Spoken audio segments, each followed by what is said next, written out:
Josh Krenz, welcome to the Right in the Head podcast. We're talking today about moral thesis. And before we dive in, I do just want to take an opportunity to say this is one of the reasons I love doing this podcast, because every so often I hear a term that I've never heard before, especially regarding screenwriting. So give us a bit of an information dump about you, what you do at the moment with screenwriting or what you've done in the past, and then we'll dive into moral thesis. Can't wait. Yeah, no, thank you for having me. Yeah, my name's Josh Krenz. I am currently one of the leads for Bellingham Film. We're a small little community organization up in what I would call like the left corner of the United States, or topmost, in fact. But prior to that, I was down in LA.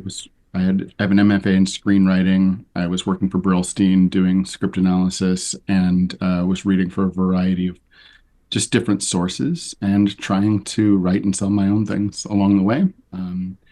My 15 plus years, I've been a producer. I've done grunt work. I've been the guy who grabs the coffee. I try to do as much as I can to help and promote, storytelling as an art and as an important kind of part of society in our culture. You're doing That great I work, was going to say, does honorable that help, work. or do you want more context than that? That helps a great deal. I mean, look, let's be honest. I already Yeah, knew some of that from our yeah. pre-podcast chat, but I You got think my it's bio, important. man. I Like, what did. else do you need? It's a. We should have just read the bio, shouldn't we? You Just should have read the bio. no. It's great to hear more about what you do, and I think the listeners will appreciate it. It just sets some context for them, and who is this guy talking to us? So moral thesis, then, as I Hmm? said, this is a term that I either haven't heard before or haven't heard it in this context, and my brain Sure. has compartmentalized it thus, because that's what my brain does. So I think of things as plot and structure and character, and those are Sure. all, valid terms, of course. What is, if you could boil it down, moral thesis, and why is it important? Yeah, yeah. I would say that there's kind of a Venn diagram of those things, right? Like they overlap, they feed into each other. So story and moral thesis can be very much entwined, and that can be represented in your plot. But to just directly answer the question, moral thesis is the stance that your narrative is taking. It is the argument you are trying to prove. It is outright saying in your artwork, this is the world that can be. This is this is the way that we should be resolving problems or conflicts like this. This is the way that we these are the consequences of our actions. And it is very much that. It is a moral argument and a moral stance. Does that Got it. help? It does. It does, yes. And it sounds sort of similar to theme. Is there a difference that I'm missing here, or are they interchangeable, would you say? No, they're not synonyms, but they're related. I mean, themes can be so for example, like John Wick, right, is a theme of revenge, but it is not making a moral stance on revenge, right? It's not somehow or I hope it's not trying to justify that like we should become vigilantes and that the way that we should move through the world is that where we kind of expunge our I don't know, Josh. If someone killed my dog, I know it's a perfectly reasonable response to yeah, to it doesn't get blown out of proportion at all, in my view. but I mean like well I really like that movie and I hope I don't spur a bunch of haters on this. I love all four of those movies, just for the But record. okay, good. Noted. So we've addressed the trolls We've and struck common ground early but like on. the thing I would say is it would actually be pretty dangerous to live or to interpret John Wick as a moral thesis that we should strike back with such kind of, you know, fierce violence against our enemies, right? So uh that's the role that moral thesis has here. It is the part of art that helps us understand human truths. It's the part that helps us kind of find that universality and make the very strong case that this is how we think you should be, you know, you should be a human, for lack of a better term. We'll get back to the chat with Josh Krenz in just a moment. Firstly, if you're enjoying today's conversation, go ahead, subscribe to the channel. You'll get weekly episodes just like this one, talking about how to make it as a screenwriter. Leave us a comment if you like. Ask me questions, give me suggestions for episodes, tell me what I'm doing wrong, anything you feel like commenting. I will read them all and respond. Okay, back to the chat with Josh. Right, this is how to human.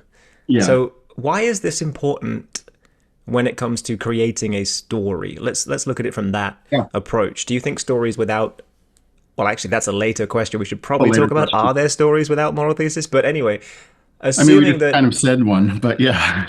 So, yeah, that's true, actually. Yeah, we did. Spoiler. Why is it important? What do you think it adds to a yeah. feature or a TV series to have a strong moral thesis? I mean, like, I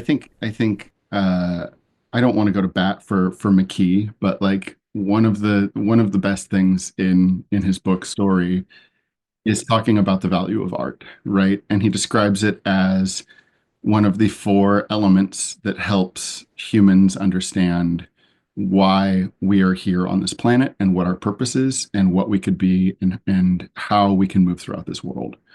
And so I would extend that to say that a moral thesis is the part of art that helps give us that understanding, or at least contributes to that understanding. There's certainly more, there's more to art than just that. But that's the value. I mean, it it helps us kind of connect with an audience and say, hey, let's examine this. And this is the world that I think we should be moving towards. This is what Yeah. we do as humans. So, Do you think the audience picks up on that, either consciously or subconsciously, when they're watching a movie with a good moral thesis versus one without? Do you think there is oh, absolutely. something pinging in there, even if they couldn't quite put words to it? So there's this idea that uh, I don't remember who wrote it. It was a French critic, but he talked about being sutured to the protagonist, that the Hmm. audience eyes are literally the eyes. We are stitched to the eyes of the protagonist. Was And it the the reason person who wrote Human Centipede? probably probably Hmm.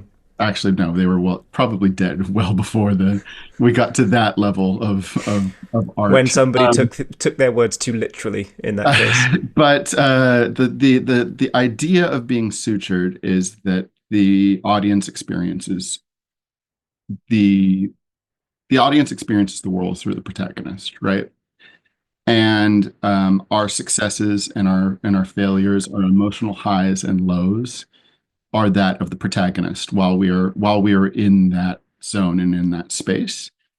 And if you consider the role of moral thesis as like an essay where story is testing that argument, right? Like the story of what the character is trying to do is trying to prove that thesis, and the plot is the challenges, the testing, the going through and retorting those different points. Then you can see, maybe this feature is actually just an argument for, you know, um, progressive attitudes around racism being a facade, something like that. Like the, but yeah, I think that the audience inherently starts to pick up on some of those. Maybe they don't always have the vocabulary to articulate those different points. But it certainly kind of normalizes those ideas and gets them familiar with it and hopefully challenges them, right? Hmm.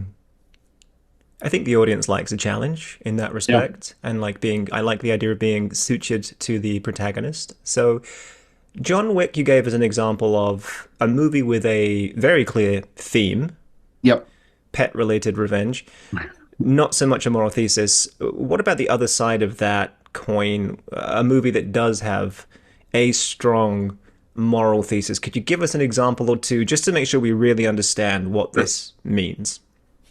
Yeah, I mean, so we alluded, I just alluded to Get Out, right? That has a very strong moral thesis. And that really has to do with this idea of maybe the less overt racism that exists in white progressive society in the United States, right? This idea of like, oh, we accept, we accept black men into our fold, or I should say just, black communities into our fold only so that it suits our own needs. I think that that's pretty clear, right? Like most people are aware. This is not just about themes of racism. It's making an argument about a very specific part of racism in America. Um, Inside Out, I think Pixar is phenomenal at moral Mm. thesis. I'm so Like glad you said this. Sorry. Pixar does a really great job of identifying a clear. So like Inside Out, I would say the moral thesis is that like all emotions are important and we can't just suppress the emotions that we don't like without hurting ourselves, like without straight up breaking our brains. So I think most people get that that's what Inside Out is, whether they have the ability to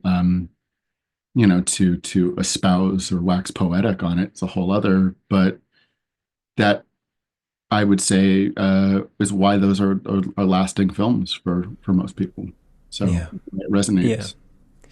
When you started to talk to me about moral thesis, when we did the pre-chat, Sure. one of the things that came to mind was Pixar.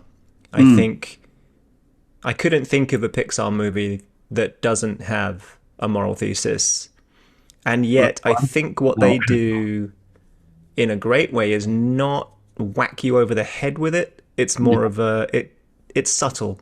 It's there yeah, to see. They're not yeah. hiding it, but it's also not whacking you over the head as I would describe it as, which I think can make a movie a bit too You know, moralistic. so I was writing video essays for Skybound for a while, and I just remembered I started recognizing this theme in the comments section, which was you should stop telling us how to think.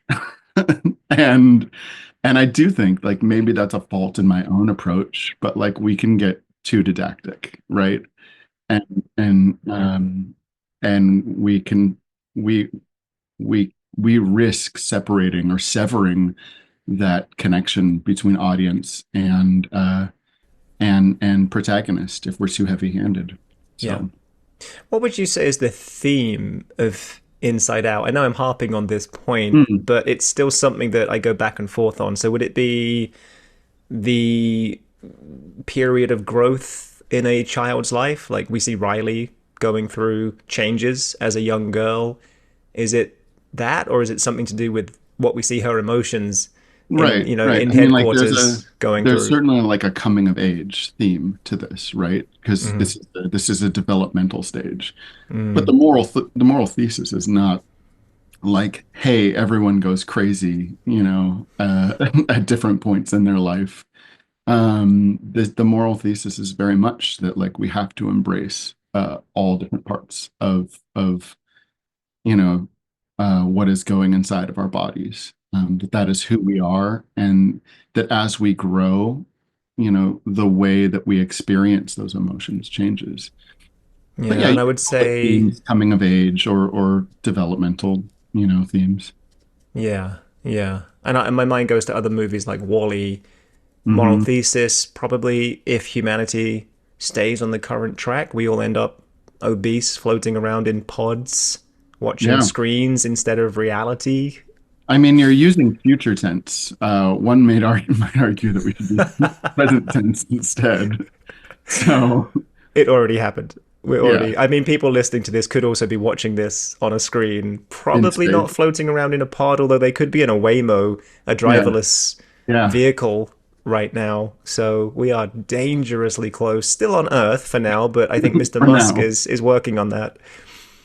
So, how did you come to look at moral thesis as such an important part of Sure. storytelling? Because, like I said, I haven't really come across it in this particular way before. What journey took you to this as your okay? This is the thing I think I should focus on and teach to others. I have a really good friend who is not in film industry, and he's not a screenwriter, but he's interested in philosophy, and he's interested in what I can hear that you're in LA in the background. Sorry. What gave it away? Hold for sirens. The If we held for sirens, I wouldn't be able to do a podcast. No, that's true.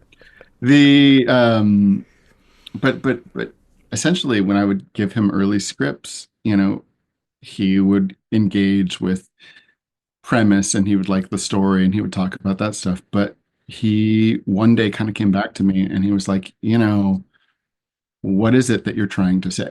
Like, you're putting all of this effort into writing and into creating these characters and these worlds, but like, what how do you want the world to change based on these efforts? And it's a really hard question to navigate. And I would say, even as I have put more and more and more emphasis on moral thesis in my own writing, it is still one of the most difficult hurdles to break through, because for me, I'm now at the point where the pieces that I write, I want them to have impact, and I want them to contribute to what I believe will be a betterment of society and human existence as a whole. I know that that's a small burden to carry, but it's Yeah, don't put too it's much pressure on yourself. Just try and write things that can change the course of humanity. Just keep it minimal. you can have a real low-hanging fruit, moral thesis. It doesn't have to be this gives us utopia. Right. Um, Right. uh, I think movies that come to mind, well, not specific movies, but moral theses they can be things like being a stronger role model, being a stronger mhm. parent, working harder, being Yeah, less of a couch potato. It doesn't have to be world changing. And that's yeah, actually the content that I lean towards in both the content that I watch and the content that I write. And there's always, because I was a life coach sure. for many, many years. And so, yeah, a lot of my stories involve somebody, you know, getting a second wind, motivation, doing Mhm. something differently. And it can be everyday stories because those are the ones that people tend to relate to. Is it fun to watch, random example, Bruce Willis fly to an asteroid and blow it in half? Yeah, it's fun. But is it fun to watch and more relatable to watch Brittany runs a marathon? I think it was the name of the movie where, I'm aware of it. I see it on Prime, and then I'm like, yeah, right. maybe some other It's time. basically an overweight girl who decides to get in shape and run a marathon. And it's Yeah, so relatable.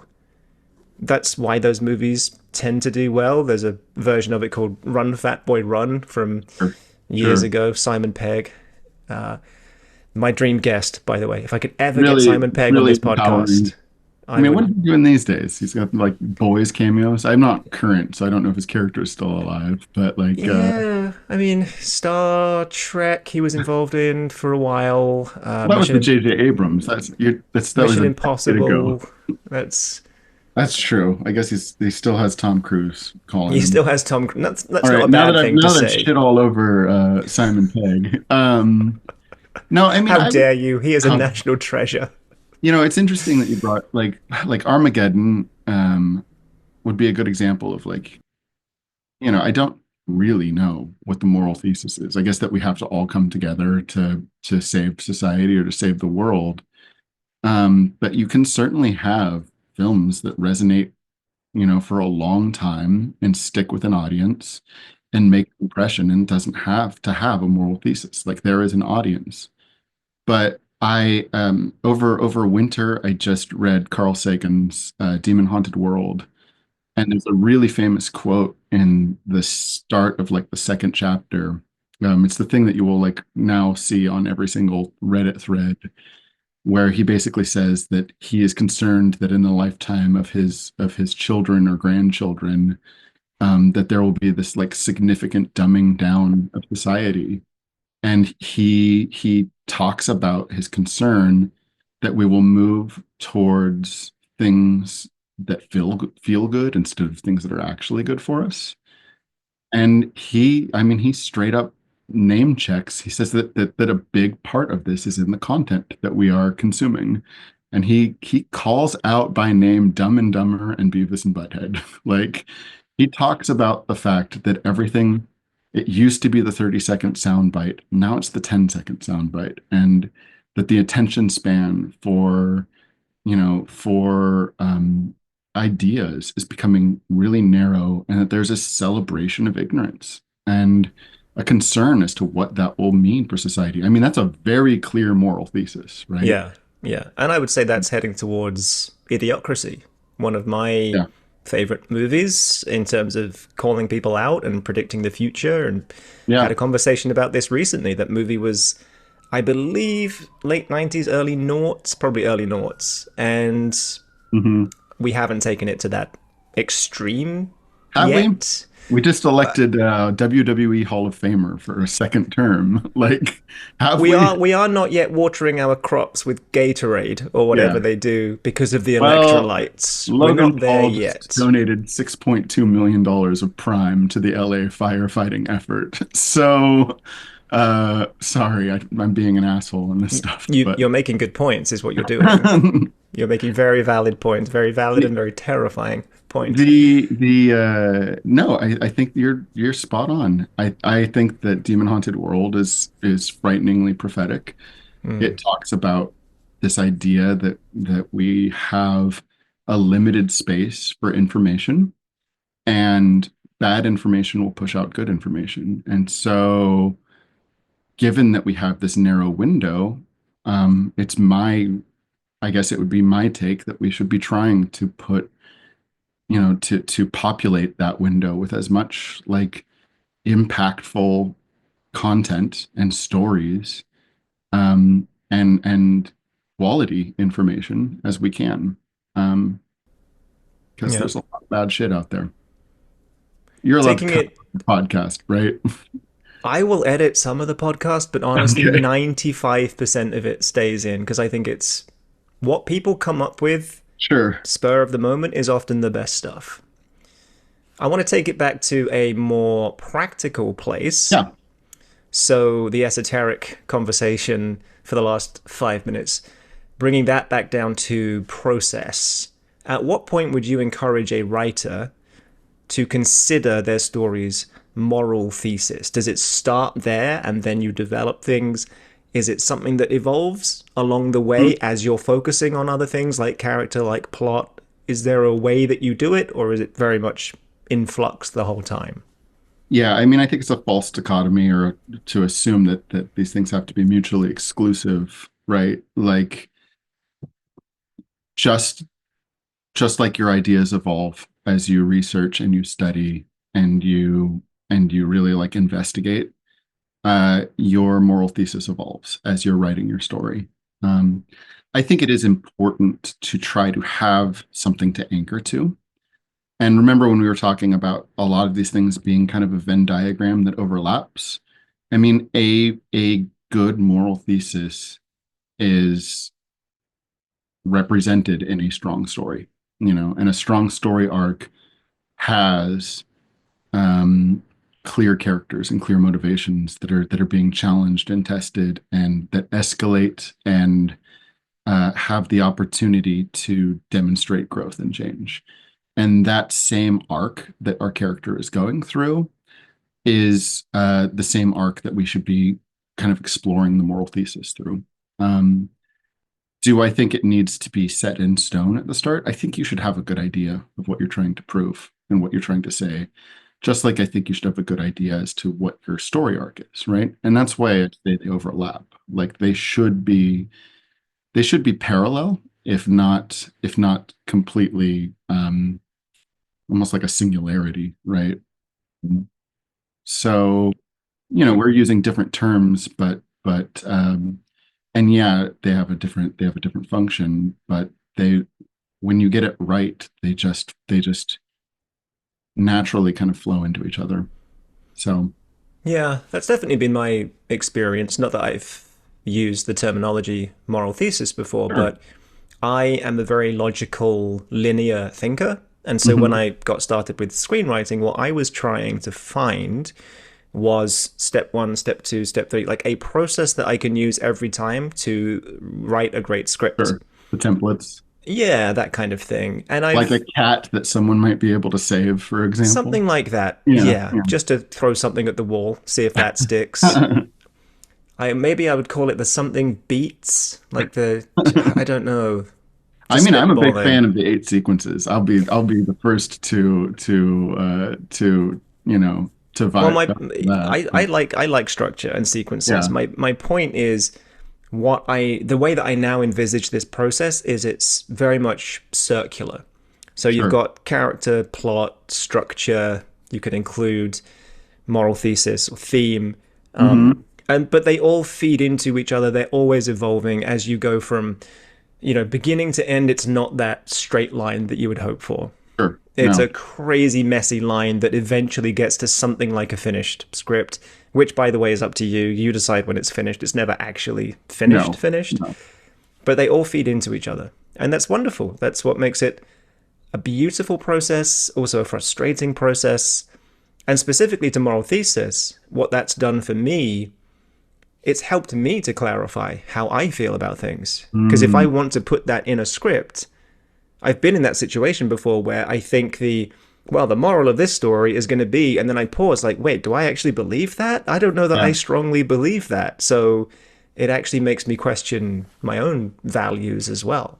I mean, to my experiences with moral thesis, I was writing a lot of cynical screenplays, and part of what my friend was challenging me was, it's like, do you really believe that everything is this hopeless? Do you believe that there's no opportunity for things to get better or what have you? And I realized, like, no, I really don't. Like, I really, I'm a very progressive person. I believe in incremental change. I believe that we can get there, and I believe that if we do the work, we can find it. And it really challenged how I felt about some of my own works, trying to examine that and what my own beliefs were. So, Yeah. What do you think about stories that give a more definitive, this is how things should be, versus those that sort of pose a question? sure, sure. There's those two different feelings after a movie, isn't it? One is I've Yeah, just yeah, been told how to feel about yeah. something. The other is, huh, that's an The interesting other is a question. David Lynch, may he rest in peace, film, right? Where you Um, walk away thinking, what? well, I mean, I think, well, it's interesting because part of the reason why obviously we just found out that he passed yesterday. But the, um, what is it, Kyle MacLachlan, Agent Cooper's thing in his response, in his kind of eulogy of sorts that he released to the public, was talking about how Lynch wasn't interested in answers, but he was interested in questions. And I really liked that, because what I started thinking about is, you know, I I think that a philosophical question is a very valid part of art, because it invites the audience to be part of the conversation, right? And to examine it. So I don't think that you need to have one, or that one is superior to the other. But I would say, that I would challenge people to make sure they've really considered what their philosophical questions are, what their moral thesis may be, or why they've decided to go a completely other route, including have something that's devoid of any type of message or stance or question or challenge. So, how's that for a non-commitment answer? I enjoyed it a lot Oh, good. because, in a way, you did answer my question because you didn't give a response, you posed another question. Sure, sure. So, in a roundabout way, I mean, you've, like, the function is the same in some ways, right? Which is to help us still understand, right? yeah, Help us still understand our role as humans. right. And I think it's arrogant to assume that we can always have the answers to every single question. I Yeah. think that that's the value of philosophy, is not necessarily trying to answer, but trying to explore. So, Yeah, yeah. I know. Who is it that said something along the lines of, I am the smartest man alive because I know nothing? It was something. I've just butchered Like that Hume, entirely. right? Wasn't Hume's like, I don't know this, but I know today is Friday. Like, I'm pretty sure it was Hume, but respond in the comments below to correct me because I know Yeah, I'm. somebody It's call been me up it's on been my 25 attempt. years since I've been in a philosophy class. So I hope somebody comments on my awful attempt at quoting I think, a Greek philosopher who said, I know everything because I know nothing. It was something along those lines. It was I basically love it though. realizing that we're ignorant, and Yeah. that's the only thing that we know is that we don't know anything, Well, essentially. if it's a Greek philosopher, it predates Hume. I know I'm correct on that one. So I think that's a safe yeah. assumption. Safe assumption. So So, do it feels like we're talking about powerful coming of age emotional movies here. Is this sure. something that every genre can look at? Does a romantic comedy need a moral thesis? Does a horror movie need a moral thesis? So this to me, some will say will be preference. Like when I look at romantic comedies, when I look at a horror film, the films that I want to revisit and really talk about most of the time have some type of moral thesis or if we're gonna loop it in, philosophical question. Um, I mean like the Babadook, right? Like that has such of a strong moral thesis around grief and about holding on to grief and just watching it rip a family apart and letting that into your life and letting it take over. It it's it stands out to me as like one of the greatest horror films, at least in recent memory because of it. I would say the same thing with Rosemary's Baby, right? It taps into those like human truths and human experiences, and it wants to explore them, whether through question, whether through moral thesis. Something is wrong with my baby, and no one believes me. Well, fuck, like that is like every single first parent's experience, and I mean, I can only speak from the father's perspective, but like uh, it resonates on such of a deep human level. And I know I just named two horror films that have to do with kids and parenting, but those are the scariest things in the world to me. But rom-coms, I mean, I would make the same point. Like I just watched Garden State with my wife, and we haven't in a long time.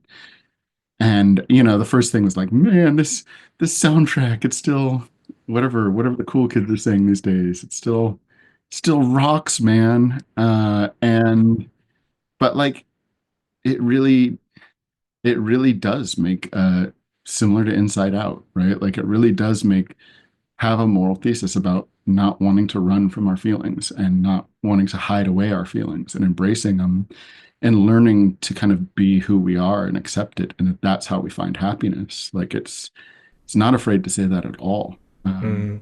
So Hmm. I so I did yeah, an episode with somebody not too long ago who was from New Jersey, and I made this yeah, comment. Don't they call it the Garden State? yes. And she said, not anymore. Now they call it the armpit of America. Oh I said that probably wouldn't have done as well at the box office if it no, was called no, that.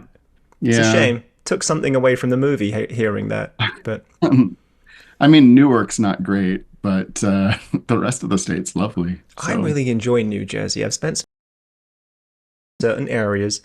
right, because you were staying to go up to New York. Everyone knows that. I'm trying to think now before I answer, was that actually true? I think once or twice that has been true, but other times no. Other times no. I was just in New Jersey. So something that came to mind as you were talking through that Yeah. was Star Wars. So I did some research before this episode because I was looking at different genres and whether they have this sort of this moral thesis. And I didn't find much on that, but I did find stuff on philosophical questions.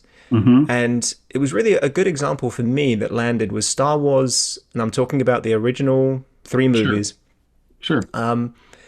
Theme of good versus bad, light versus dark. Sure.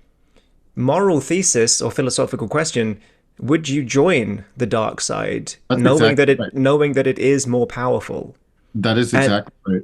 it is such an interesting philosophical question because it's real. That's what Typically, the dark side is more powerful. Yeah, yeah, yeah. That's It, exactly right. I was going to bring up Star Wars in this conversation if we really needed an easy thing to grasp onto. yeah, Like yeah, if you consider the original trilogy as a bigger arc than just the movies on their own, right? Those segments.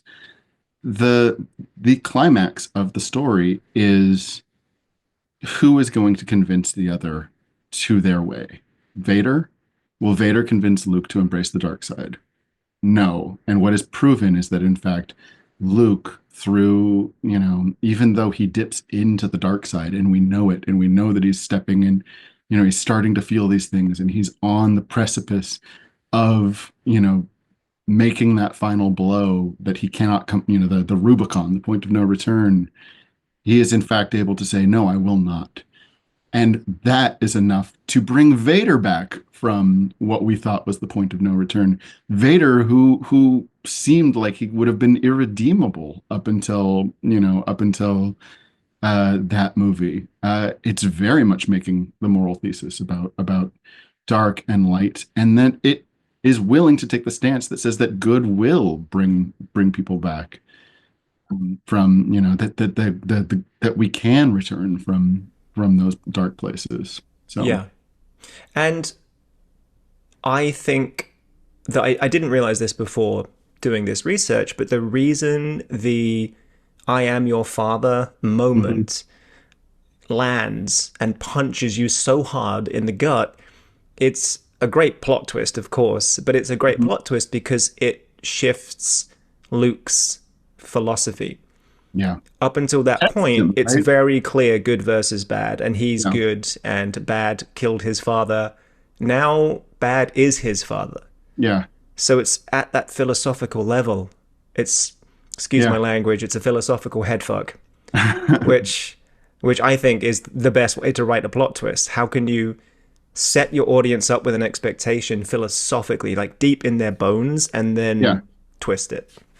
No, it's a great point. And I mean, like, for it to work, it had to be sincere and it had to be Yeah, inevitable. And it feels yeah. like maybe they didn't know that in 1977 with the first film, but clearly it was Lawrence Kasdan, right? I think Kasdan took over writing on Empire and Return of the Jedi. Um, but clearly he had this real strong sense that this is what we are dealing with here, and this has to be, if you this has to be the point where our character, is brought low by their assumptions about like the philosophy, this good versus evil. So it's like nuance, man. And then we get to prove it in the third film. So It's nuanced is the quote of the episode because everything is. yes. The more I do these episodes, the more I feel like I'm caveating caveats because everything is nuanced. Everything. So, can a movie be great without the moral thesis? Let's have a fun question. Can we think of Sure. examples? I I mean, guess I'll John push Wick, back we to already you. said. Like what is great, right?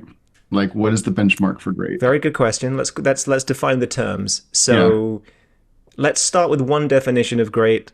No, actually, you know what I was going to say? Does well at the box office, but that's yeah. so not the measure of great. And I think actually, if But they I mean, did like great at the box office, they if you probably use don't box have a office, moral thesis. yeah, if So you use box office as the benchmark, then obviously, right? Like there are yeah, clearly films that make $1 billion that don't have much to say, right? yeah. Or have absolutely, Marvel.